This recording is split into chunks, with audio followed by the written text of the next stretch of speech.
മന്ത്രി സജി ചെറിയാന്റെ ഭരണഘടനാ അവഹേളന പ്രസംഗത്തിൽ വിമർശനവുമായി ഹൈക്കോടതി. പ്രസംഗം പരിശോധിക്കുമ്പോൾ ഭരണഘടനയോട് ബഹുമാനക്കുറവുള്ളതായി പ്രഥമദൃഷ്ട്യാ തോന്നാമെന്ന് ജസ്റ്റിസ് ബെച്ചു കുര്യൻ. സജി ചെറിയാന്റെ മല്ലപ്പള്ളി പ്രസംഗവുമായി ബന്ധപ്പെട്ട കേസ് ഡയറി ഹാജരാക്കാൻ ഹൈക്കോടതി നിർദ്ദേശം. കേസിൽ CBI അന്വേഷണം ആവശ്യപ്പെട്ടുള്ള ഹർജിയിലാണ് ഹൈക്കോടതി നടപടി.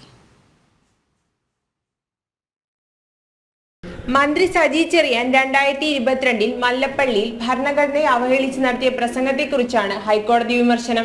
പ്രസംഗം പരിശോധിക്കുമ്പോൾ ഭരണഘടനയോട് ബഹുമാനക്കുറവുള്ളതായി പ്രഥമദൃഷ്ട്യാ തോന്നാമെന്ന് ജസ്റ്റിസ് ബച്ചു കുര്യൻ തോമസ് നിരീക്ഷിച്ചു. സജി ചെറിയാനെതിരായ കേസ് ഡയറി ഹാജരാക്കാനും ഹൈക്കോടതി പോലീസിനോട് ആവശ്യപ്പെട്ടു.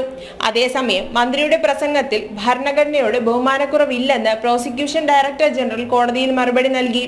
സജി ചെറിയാന്റെ വിവാദമായ മല്ലപ്പള്ളി പ്രസംഗത്തിൽ CBI അന്വേഷണം ആവശ്യപ്പെട്ടുള്ള ഹർജി ഫയലിൽ സ്വീകരിച്ച ഹൈക്കോടതി വിഷയം വീണ്ടും പരിഗണിക്കാനായി ഈ മാസം 23 മാറ്റി. അഭിഭാഷകനായ ബൈജു നോയലാണ് കേസിൽ CBI അന്വേഷണം ആവശ്യപ്പെട്ട് കോടതിയെ സമീപിച്ചത്. ജനങ്ങളെ കൊള്ളയടിക്കാൻ പറ്റിയതാണ് ഇന്ത്യൻ ഭരണഘടന എന്നായിരുന്നു മന്ത്രി സജി ചെറിയാന്റെ 2022 വിവാദ പ്രസംഗം. ജനം, കൊച്ചി.